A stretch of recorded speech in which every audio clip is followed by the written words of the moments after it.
President Uhuru Kenyatta's trial starts next month. It is the first by the court of a sitting president. His deputy William Ruto's trial began last month.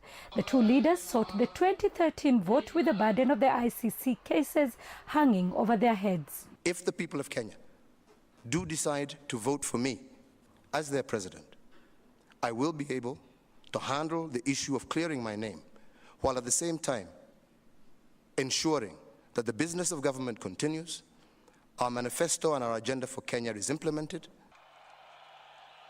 Their win has been seen as a referendum of sorts against the ICC, both at home and on the continent. I want to salute the Kenyan voters on the rejection of the blackmail by the International Criminal Court. What happened here in 2007 was regrettable and must be condemned.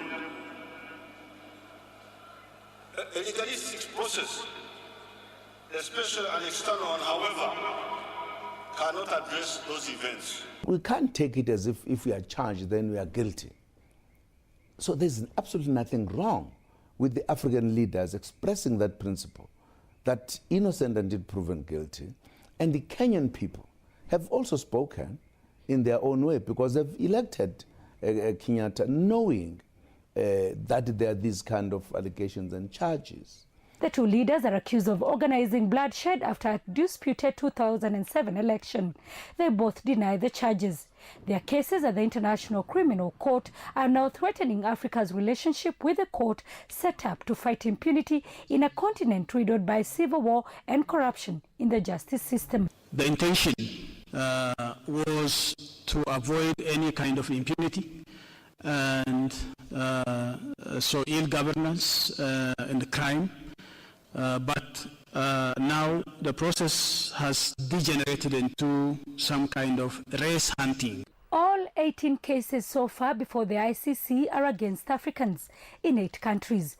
But does that mean the court is only targeting Africans? I do not agree.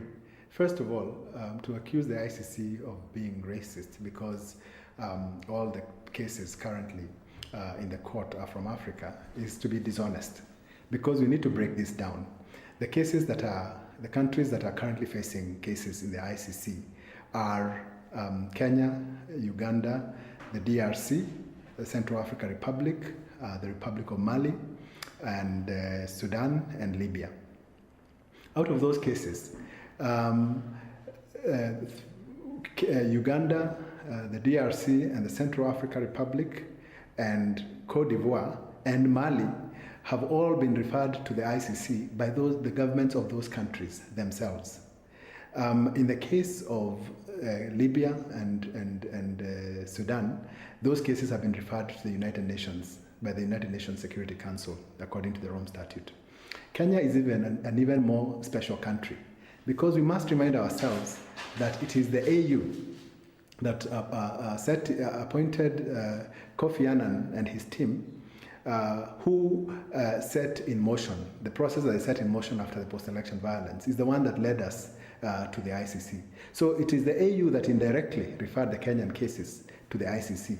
And so for the same AU to go back and say this is a European court and it is racist, it is being economical with the truth. 34 out of 54 African states are signatories to the Rome Statute, but the outcome of Saturday's meeting will be watched closely by the court, seen as Africa's best hope of fighting impunity. Sarah Kimani, SABC News, Kenya.